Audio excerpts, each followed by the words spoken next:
स्वागत है आपका @daram_world.0 में, जहां इतिहास बोलता है और हर कहानी जिंदगी की सीख बन जाती है। तो शुरू करते हैं। रानी लक्ष्मीबाई का जन्म 19 नवंबर 1828 को वाराणसी, काशी में हुआ था। उनका असली नाम था मणिकर्णिका तांबे और उन्हें प्यार से मनु कहकर बुलाया जाता था। उनके पिता मोरोपंत तांबे मराठा पेशवा बाजीराव द्वितीय के दरबार में काम करते थे और माँ भागीरथी बाई धार्मिक स्वभाव की महिला थीं। मनु का बचपन पेशवा के दरबार में बीता, जहाँ वह घुड़सवारी, तलवारबाजी, तीरंदाजी और युद्ध कौशल में पारंगत हुईं। वे नाना साहिब और तात्या टोपे जैसे भावी क्रांतिकारियों की संगिनी बनकर बड़ी हुईं। मनु बचपन से ही निर्भीक और न्यायप्रिय थीं। वे साधारण लड़कियों की तरह गुड़ियों से नहीं बल्कि तलवारों से खेलती थीं। कोई नहीं जानता था कि यही छोटी सी बच्ची एक दिन अंग्रेज़ों की नींदें उड़ा देगी। झांसी की रानी बनना सन 1842 में, जब मनु मात्र 14 वर्ष की थीं, उनका विवाह झांसी के राजा गंगाधर राव नेवालकर से हुआ। विवाह के बाद उनका नाम पड़ा रानी लक्ष्मीबाई। राजघराने में आने के बाद भी उन्होंने अपने शौर्य और आत्मबल को कभी कमज़ोर नहीं पड़ने दिया। वे युद्ध कला में और अधिक दक्ष होती गईं। झांसी की प्रजा उन्हें अत्यंत प्रिय मानती थी, क्योंकि वे न्यायप्रिय और प्रजावत्सला थीं।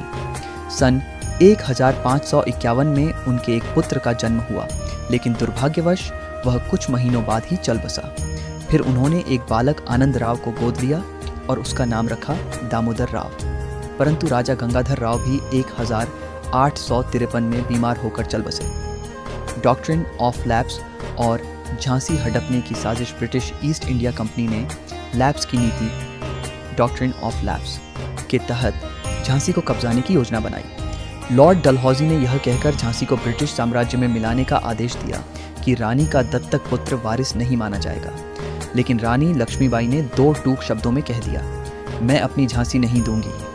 उन्होंने अंग्रेज़ों के आगे झुकने से मना कर दिया और अपने छोटे से राज्य की रक्षा के लिए क्रांति की मशाल जलाई।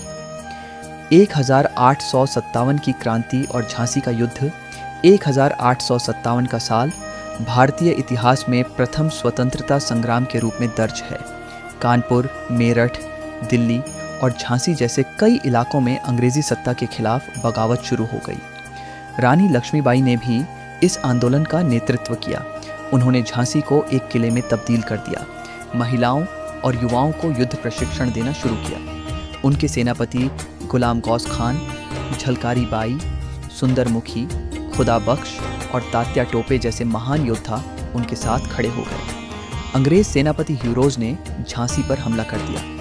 रानी ने अपने सैनिकों के साथ वीरता से मुकाबला किया। गोला बारूद कम था, सैनिक थक चुके थे, फिर भी रानी की नेतृत्व क्षमता और प्रेरणा से सब डटे रहे। कालपी और ग्वालियर की लड़ाइयाँ। झांसी के पतन के बाद रानी लक्ष्मीबाई अपने दत्तक पुत्र दामोदर राव को पीठ पर बांधकर घोड़े पर सवार होकर कालपी पहुंची। वहां उन्होंने तात्या टोपे से मिलकर ग्वालियर की ओर रुख किया और वहां की सेना को ब्रिटिश विरोध में संगठित किया। ग्वालियर का किला अंग्रेजों से छीन लिया गया, लेकिन जल्द ही अंग्रेज सेना ने पलटवार किया। 17 जून 1958 को कोटा की सराय के पास घमासान युद्ध हुआ। रानी लक्ष्मीबाई वीरता से लड़ी, तलवार के वार करती रहीं, पर एक गोली लगने से वे घायल हो गईं। मृत्यु से पूर्व उन्होंने अपने सहयोगियों से कहा कि उनका शव अंग्रेजों के हाथ न लगे। उनका अंतिम संस्कार वहीं एक साधारण चिता पर कर दिया गया। अमर, बलिदान और प्रेरणा। जब अंग्रेजों ने उनका वेशभूषा देखा तो चौंक गए। एक स्त्री, एक रानी इतनी वीरता से लड़ी, यह उनके लिए अविश्वसनीय था।